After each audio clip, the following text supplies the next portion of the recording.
अस्सलाम वालेकुम। उम्मीद करती हूँ आप सब खैरियत से होंगे। मैं शेफ़ मुस्फिरा खान डेली मराबा चैनल से आज आपके लिए लेकर आई हूँ अचार गोश्त। अचार गोश्त के लिए हमें जो चीज़ें चाहिए,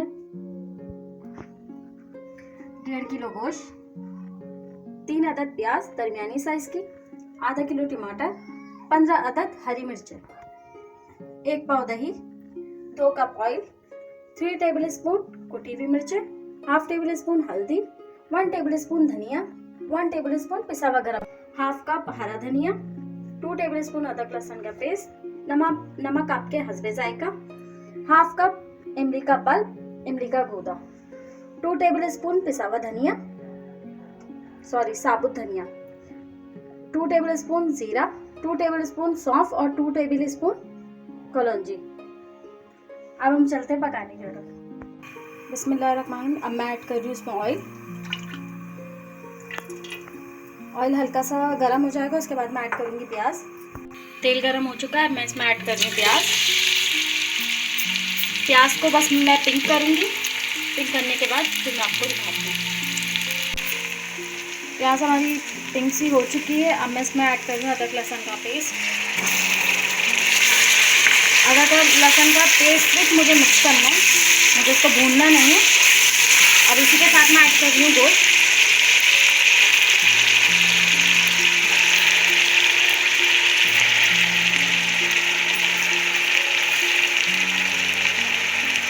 गोश्त मैंने ऐड कर दिया। तो गोश्त मैं सिर्फ 2 मिनट चलाऊंगी, बस इसका हल्का सा कलर चेंज हो जाए। गोश्त मैंने बस 2 मिनट में भूना है। इसके साथ मैं ऐड करूँगी हल्दी, कुटी हुई मिर्ची और पिसा हुआ धनिया, और इसी के साथ मैं ऐड कर दूँगी टमाटर। और एक बात, टमाटर और दही दोनों एक साथ कभी भी नहीं गलती। अगर हमने टमाटर और दही दोनों एक साथ ऐड कर दी तो फिर हमारे जो टमाटर है वो कभी भी नहीं गलेंगे। तो इसी वजह से मैंने दही भी ऐड करनी है। तो जैसे ही गोश्त गलेगा उसके बाद मैं दही ऐड कर दूँगी। अब मैं इसमें ऐड कर रही हूँ 4 कप पानी, 4 कप पानी ऐड कर रही हूँ। और मैंने बोटियाँ अचार गोश्त में छोटी छोटी सी होती हैं, छोटी होती हैं, तो इसमें छोटी हैं, तो वो मैक्सिमम आधे घंटे में हमारा गोश्त गल जाएगा। सॉरी, नमक डालना भूल गई थी। ये रहा नमक, बस लास्ट में हमने नमक ऐड कर दिया। अब हम इसको आधे घंटे के लिए पकने के लिए छोड़ रहे हैं। अब ये हमारा आ गया सेकंड स्टेप। मैंने गोश्त को गलने के लिए चढ़ा दिया है। अब ये जो है, मैंने जो आपको दिखाया था सौंफ, धनिया, जीरा, कलौंजी, ये सब मैंने पीस लिए। पीसा भी नहीं है, सिर्फ ज़रा सा कूटा है। अब इसका स्टेप है, ये हमने मिर्चें ली, मिर्चें को बीच में से चॉप किया। ये मैंने हरी मिर्चों को बीच में से चॉप कर लिया। अब मैंने थोड़ा सा जो मेरा मसाला है, अचार का मसाला, उसको मैंने इसमें भर दिया। इसी तरीके से 1 बाय 1 मुझे सारी मिर्चों का यही करना है। सारी मिर्चें मैंने रेडी कर दी हैं। अब मैंने 2 टेबल स्पून के करीब मैंने ये बचाया है, और अब मैं लास्ट में आपको बताऊंगी कि इसका मुझे करना क्या है। आधा घंटा हो चुका है, हमारा गोश्त गल चुका है।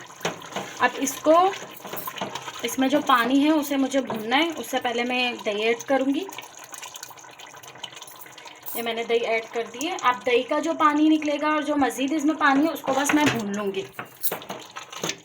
और भूनने के करीब ही करीब होगा, फिर मैं इमली डाल के टेस्ट कर लूँगी। जितना मुझे खट्टा रखना है मैं उतना खट्टा रखूँगी।